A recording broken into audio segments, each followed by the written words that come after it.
So of course we need a little bit of our Fenty glass slipper, just a touch up. Now we're ready to have a chat.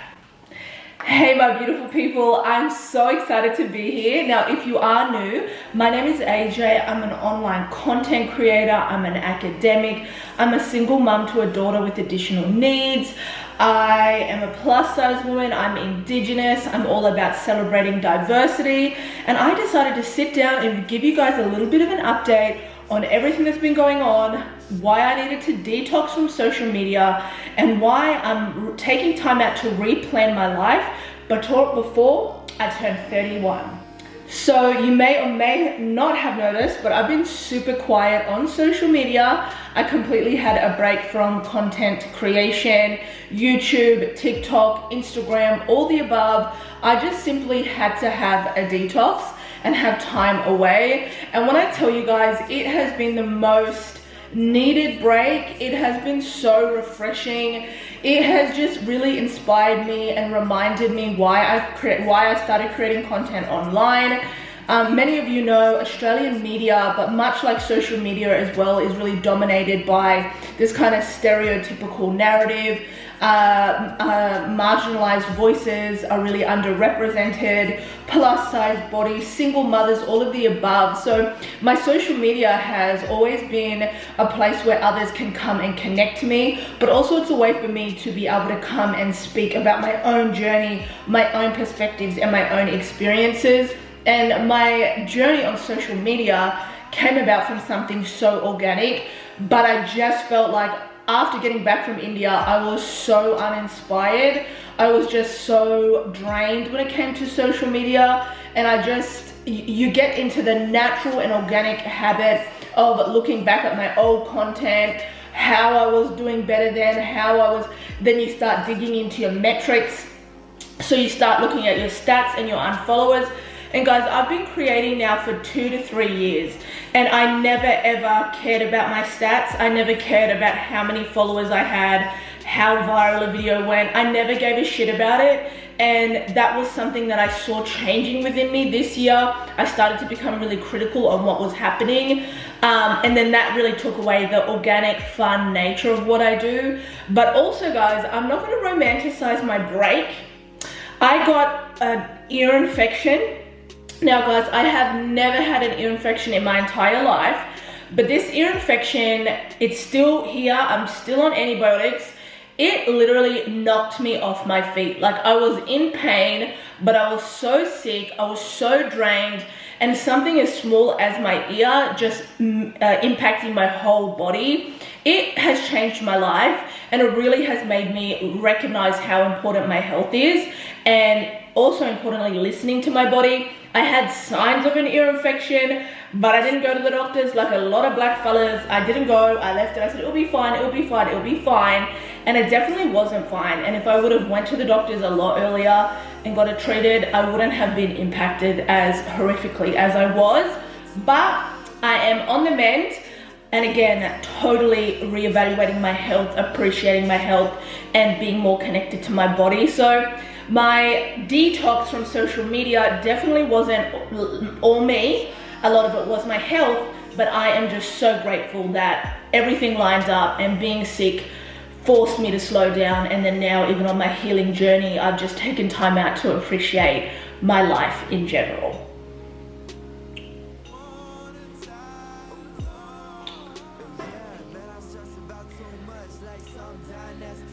Okay, so we're going to talk a little bit more about social media, because I feel like a lot of you may be content creators yourself. A lot of you may be consumers of content like I am. And that's something that I really pride myself on, that yes, I'm a content creator, but I'm also someone that avidly consumes content. I love connecting to different creators around the world. Again, other marginalized voices. I'm able to find my community online, which I've really struggled to find out in the world. You know, we're able to discuss different topics. So social media has always been a really important part of my life in connecting and learning, like motherhood videos, home organization, styling plus size bodies, makeup, all of the above. social media has always been a place for inspiration for me. And I think that's really important as a content creator, that I constantly remind myself the beauty and how positive this place can be. But also, guys, I have been taking a lot of time away to think about how toxic it is. You know, the influencer space, I do not consider myself one of those, but people may. It is really toxic. It is really cliquey. It is really about social connections, who can get you here, who can get you there. It's not always wholesome. It's not always friendly. It's not always safe. It's not always centered around women, supporting women. As a result of this, you know, patriarchal society, it can get really catty. It can get really shady. And for me, being who I am, I just have no time for it. I have no time for competition with other women, comparing myself, dragging others down or dragging myself down. I'm really a big believer that there's enough for everybody to go around.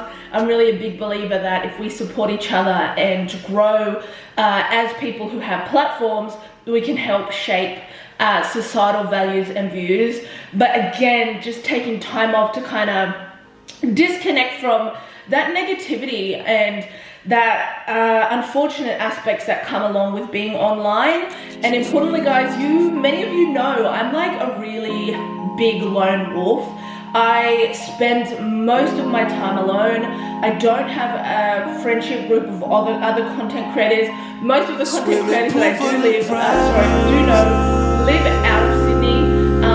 And also just my lifestyle, guys, being a single mum, I don't have a lot of time on my hands to socialize. So I don't have a network of friends that are online, but most of my friendships are people that use social media, like the majority of my family. So I think that in itself has been really grounding. The fact that I'm not caught up in that influencer space, I don't have a lot of friends that I've created. I'm just kind of able to constantly connect to the real world and remind myself about what matters.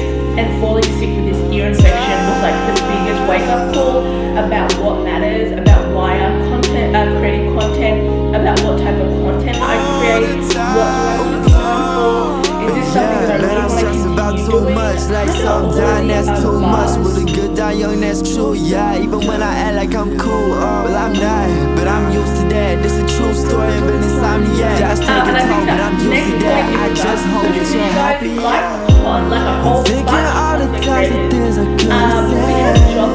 Now the emptiness is baby to the we have other areas people call me cautious, me I know I'm just one of those people. it's I know the that are financially taken care of.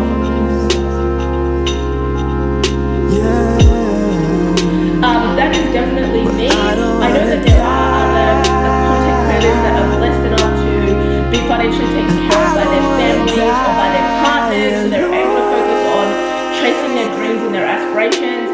I unfortunately have never been one of those content creators. I totally fight to myself. I totally do it all by myself, for myself. So again, I have to take time out to really recognize about what's important. My 9 to 5, my schedule at home, my daughter, my mental health, my physical health, all of the above is a priority.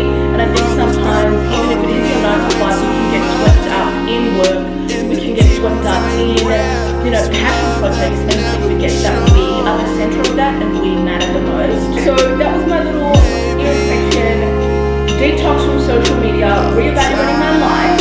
I've also got some other updates. I've recently started a new job, guys. Last week I just finished my first week. It is, I'm not going to get into it too much, but it is, as you know, I like to keep my life private in those aspects, but it is an incredible Aboriginal organisation fighting for, again, Indigenous rights, recognition of our plight in this country, fighting for policy and legislative change.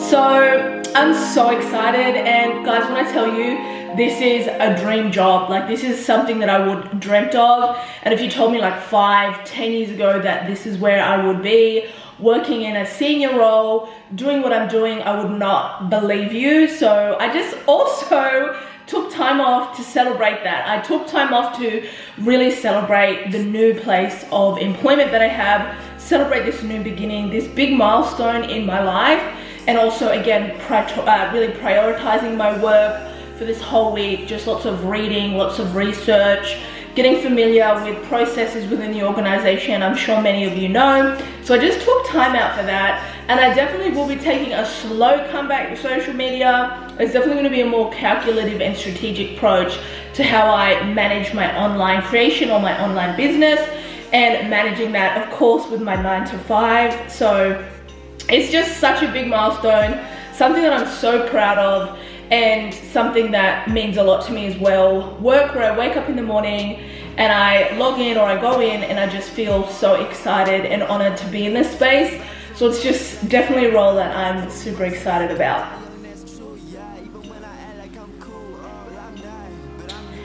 Whew.